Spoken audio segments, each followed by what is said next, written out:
नमस्कार। अपना टीवी में आपका स्वागत है और आपको जान के खुशी होगी कि आज हमारे साथ हैं जाने माने फिलोसफर और समाज सेवी मिस्टर दालेश त्यागी। जैसे कि आप लोग सभी जानते हैं कि नरेंद्र मोदी जी ने 500 और 1000 के नोट बंद कर दिए गए हैं, तो उसी पर जानते हैं मिस्टर दालेश त्यागी की टिप्पणी और उनके विचार इस विषय में। आपके सम्मुख मिस्टर दालेश त्यागी। देखिए, सबसे पहले तो मैं आपका धन्यवाद करता हूँ कि आपने मुझे समय दिया, और धन्यवाद करता हूँ मैं अपना टीवी का भी, और नेहा जी का भी मैं विशेष धन्यवाद करता हूँ कि वो उन्होंने अपने स्टूडियो में आई हैं और मुझे भी प्रेरणा दी है उन्होंने। और जहाँ तक बात है मोदी जी के निर्णय की या वर्तमान हालात की, एक चीज़ तो बिल्कुल साफ है कि जो ये निर्णय है, ये निर्णय आम आदमी के लिए, ईमानदार आदमी के लिए, नौकरी पेशा के लिए, इसमें किसी तरह की कोई समस्या की बात नहीं।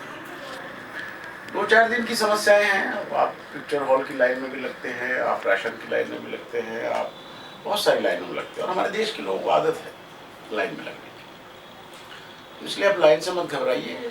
देश को अगर लाइन पे लाना है तो जाहिर सी बात है हमें लाइन में लगना पड़ेगा। पर त्यागी जी, मेरे ख्याल से बहुत सारे लोगों का ये मानना है कि जैसे ये जो कदम था, ये बहुत ही बड़ा कदम था, और इसको उठाने से पहले जो प्लानिंग करनी चाहिए बैंकों को, सरकार को, वो प्लानिंग जिस तरीके से होनी चाहिए थी वो नहीं हुई, और इसकी वजह से ना सिर्फ बड़े लोग को तबके लोगों का, बल्कि छोटे तबके के लोगों का भी बहुत सारी कठिनाइयों से सामना करना पड़ा। उसके बारे में आपका क्या कहना है?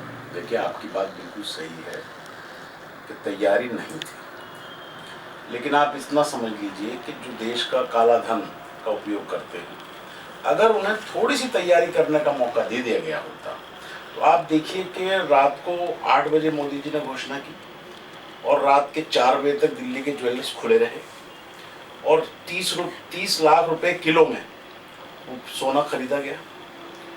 आप देखिए कि कितने कम डिस्टेंस में ये हालात पैदा हुए।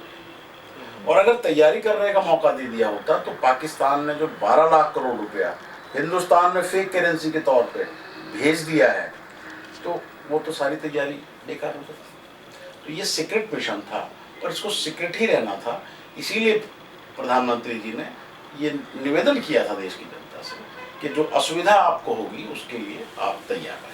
नहीं, ये बात तो बिल्कुल आपने सही कही कि जो पाकिस्तान ने 12 लाख करोड़ की जो संख्या में जो उन लोगों ने नोट जो छापे, वो उन लोगों ने बेसद कर दिए। पर मैं फिर भी ये जानना चाहूँगा, इससे आम आदमी के जो लोग हैं उनको क्या फ़ायदा होने वाला है, और जो बिजनेसमैन है, मिडिल क्लास जो पीपल है, उन लोग को क्या फ़ायदा होने वाला है? देखिए, बहुत अच्छा सवाल है आपका, और ये सवाल, इसका जवाब देते हुए मुझे बड़ा अच्छा लगेगा। हमारे देश में जितना इंफ्रास्ट्रक्चर होना चाहिए, चाहे वो रोड्स का होना चाहिए, चाहे वो स्किल डेवलपमेंट का होना चाहिए, चाहे वो स्टार्टअप का होना चाहिए, आज हमारे देश में लिक्विडिटी की कमी है। हमारे पास जो लिक्विड मनी जितनी होनी चाहिए सरप्लस में, उतनी नहीं है, क्योंकि वो काले धन के रूप में 100 और 500 के रूप में लोगों के बेड में, बिस्तर में, बोरों में बंद पड़ी हुई है। इसीलिए नए नोट जो जितने भी आप देखेंगे, 1000 के नोट जितने भी हैं, वो सारे नए मिलते हैं आपको। ये करेंसी बंद होने से आम आदमी, चाहे आम गृहिणी हो, चाहे नौकरी पेशा हो, वो सारे व्यक्ति अपने बैंक में डिपॉजिट करेंगे। और जो काला धन वाले लोग हैं, अगर वो सारा धन भी नहीं करेंगे डिपॉजिट, तो 50%, 60%, 70% किसी भी माध्यम से वो डिपॉजिट कराएंगे। वो मनी जब गवर्नमेंट के खाते में जाएगी, बैंकिंग उसमें आएगी, सिस्टम में आएगी, वो मनी सारी की सारी सर्कुलेट होगी, तो जाहिर सी बात है कि देश की इकोनॉमी बढ़ेगी। पर मेरा और आम आदमी का जो फायदा आपने कहा, लास्ट का सवाल, वो सीधा सीधा आम आदमी का फायदा ये होने वाला है, इससे महंगाई पे कुछ लगेगा। इस पे जितने भी हमारे जो इंटरेस्ट है वो रेट कम होंगे, इंटरेस्ट रेट कम होंगे, इंफ्रास्ट्रक्चर में पैसा सर्कुलेट होगा, तो आम आदमी को ये काफी सारे फायदे होने वाले हैं इससे। पर ये सब होने के बाद एक सवाल जरूर उठता है कि जैसे किसी पर्सन ने अगर करोड़ों की संपत्ति ऐसे काले धन में रखी हुई है, वो जिस तरीके के नियम नरेंद्र मोदी जी ने बनाए हैं उनके हिसाब से कोई बंदा 2.5 लाख से ऊपर जमा नहीं कर सकता। उसके अगर वो करता है तो वो इनकम टैक्स के दायरे में आ जाता है और उसके ऊपर निगरानी रखी जाएगी। ऐसे सोचते हुए जिस किसी व्यक्ति के पास अगर करोड़ों की संपत्ति है वो यकीनन पूरा का पूरा संपत्ति तो जाके जमा कराएगा नहीं, बहुत सारा संपत्ति उसका वेस्ट हो जाएगा। इस केस में हमारी भारत की इकोनॉमी को कितना घाटा हो सकता है या फिर उस पर कोई असर नहीं पड़ेगा, इसके ऊपर कुछ टिप्पणियां। देखिए, ये सवाल भी बिल्कुल सही है आपका, और आप ये जान लीजिए कि 1 करोड़ रुपए की संपत्ति अगर आपके पास है तो आपने कोई गुनाह नहीं किया है।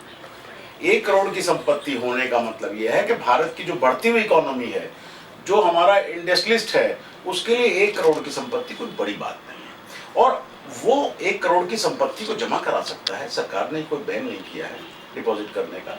लेकिन अगर उसके पास नोटिस जाता है इनकम टैक्स डिपार्टमेंट का, तो उसको ये बताना पड़ेगा कि ये सोर्सेज आपके पास कहाँ से आए। आप 2 करोड़ जमा कराइए, 4 करोड़ जमा कराइए।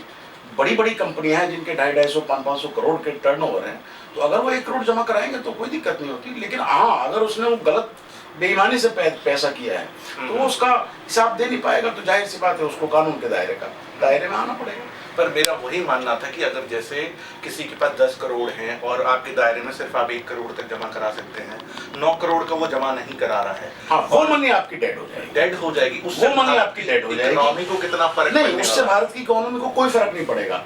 उतना ही जितनी वो मनी होगी, वो मनी हमारे सिस्टम से बाहर हो जाएगी और हम उतनी ही करेंसी को नए नोटों के उसमें ट्रांसफर कर देंगे। मेरे ख्याल से ये बहुत ही जानने वाली बात है कि जितनी भी रकम, जितनी भी अमाउंट, जितनी भी राशि बेकार हो जाएगी, वो भारत की इकोनॉमी पर कुछ असर नहीं डालेगी और हम लोग निश्चिंत होकर बैठ सकते हैं कि ये हमारे भारत की इकोनॉमी के लिए अच्छा ही है, अच्छे से ही अच्छा होगा। बाबा रामदेव तो ये कहते हैं कि 2000 का नोट आने से और ब्लैक मनी बढ़ेगी। धन्यवाद अपने विचार हमारे सामने रखने के लिए, जनता के सामने रखने के लिए। फिर मिलेंगे फिर किसी और के साथ अपना टीवी में। हरीश शर्मा, आपका बहुत कैमरामैन आकाश शर्मा, आपका बहुत बहुत